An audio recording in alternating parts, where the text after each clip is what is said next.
Et salut tout le monde, j'espère que vous allez bien. On se retrouve pour la petite vidéo du vendredi et aujourd'hui on va se faire un test des plombs Norica avec l'Aviron HW98 Match. Ben voilà, j'avais envie de les tester, ça fait un petit temps que je les ai. Alors c'est des plombs qui ne sont pas chers. Bon, après tout est relatif parce qu'il n'y en a que 250 dans la boîte. Donc on tourne aux alentours de 3 euros je pense. Pour 250 plombs, donc c'est vrai qu'on a quasiment des HN pour ce prix-là, mais on va voir ce que ça vaut. Hein, allez, même si c'est pas bon en cible, ça pourrait être bon pour du plinking à la rigueur ou de la canette, ce genre de choses. Il y en a sûrement encore moins cher en boîte de 500 du coup qui fonctionne bien. Mais on va voir ça ensemble. Ce que je peux dire sur Norica, donc à la base, je connaissais les carabines qui sont fabriqués en collaboration avec des fournisseurs espagnols. Mais au niveau des plombs, il n'y a rien de clair. Donc, est-ce que c'est fait en Espagne? Je ne sais pas. Et si oui, il y a de grandes chances que ça vienne de chez Gamo. Du coup, ça serait vraiment pas ouf. Mais enfin bon, je pense qu'on les testera quand même aussi avec une autre carabine parce que si madame ne les aime pas, ça risque d'être un petit peu compliqué. Mais bon, voilà, on va se faire une séance de 10 tirs, de 9 tirs en cible, parce que je tire toujours un plomb hors cible avant de commencer. Donc ça va être 9 tirs par cible. On va commencer avec donc les Norica Domed en 0,51 grammes. Ouais, les boîtes sont un petit peu... je vais vérifier les jupes, qu'il n'y en ait pas trop d'abîmés, parce que... voilà, voilà. Donc ici, les Hollow Point en 0,51 grammes également.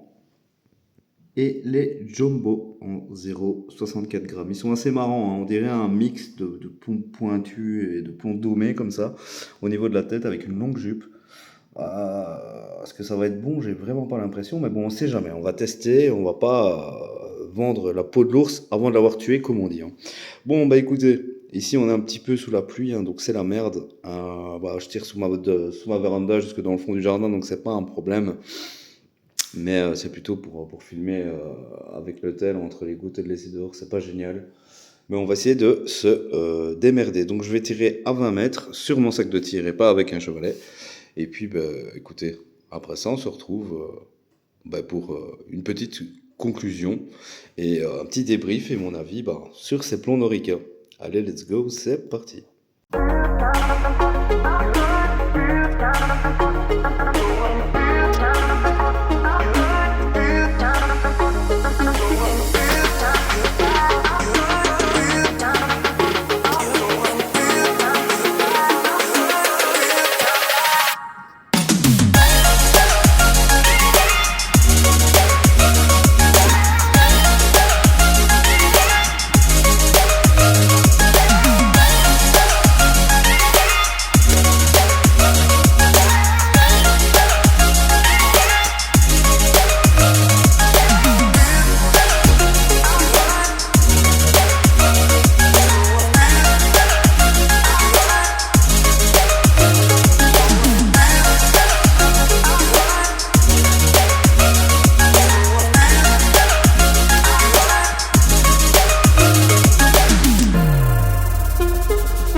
Et on se retrouve pour mon avis, hein, et puis un petit débrief sur ces plombs Norica.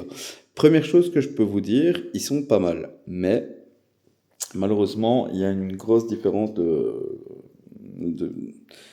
de calibrage des plombs dans le sens où ce qu'il y a de bien par rapport au PCP, c'est que quand on insère le plomb nous-mêmes, ben, on sent si on appuie plus ou moins ou pas du tout, hein, tout simplement.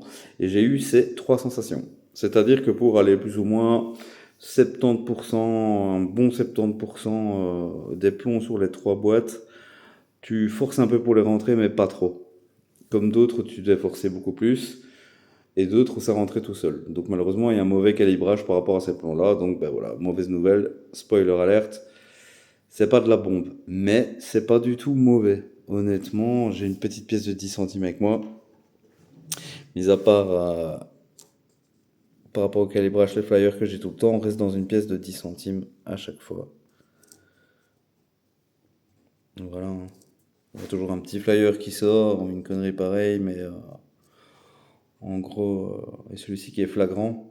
Mais en gros, c'est tout le temps le même problème. Par exemple, regardez ici, le groupement est génial, sur 9 plombs, il y en a 3 sur le côté. Donc, bah, c'est dû au calibrage tout simplement, avec les domets. Hollow Point, même chose, on retrouve le même problème avec ces flyers un petit peu sur le côté, comme ça. Et puis, même ici avec les jumbo, hein.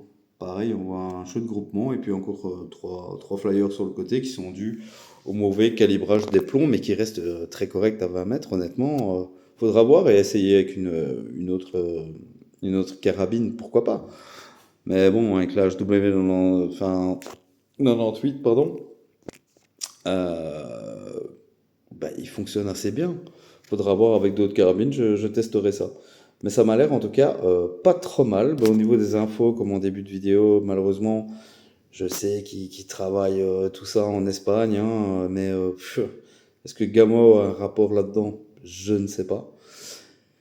Mais en tout cas, c'est pas trop dégueulasse. Moi, je les utiliserais plutôt pour le nuisible, surtout pour les hollow points. Voilà, tout simplement, niveau pénétration et cavité. Je pense que pour le petit nuisible, c'est des plombs qui seraient parfaits. Et puis pour du plinking ou de la canette, et puis même en cible, honnêtement, dans une pièce de 10 centimes à 20 mètres, c'est loin d'être dégueulasse. Après, voilà, à vous d'en juger aussi. N'hésitez pas à me dire en commentaire si vous voulez que je teste avec une autre carabine que l'HW98. Ça fait pas longtemps que je l'ai, donc j'ai envie de tirer un petit peu avec, hein. J'ai jamais trop le time, donc ben, voilà, on fait comme on sait. Mais voilà. Donc, ben, écoutez, je vous laisse. On se retrouvera avant vendredi pour une petite vidéo rentrée-sortie des pistolets à plonger. Et puis, ben, vendredi prochain pour un nouveau test et de nouvelles aventures. Allez, je vous dis à bientôt. Ciao.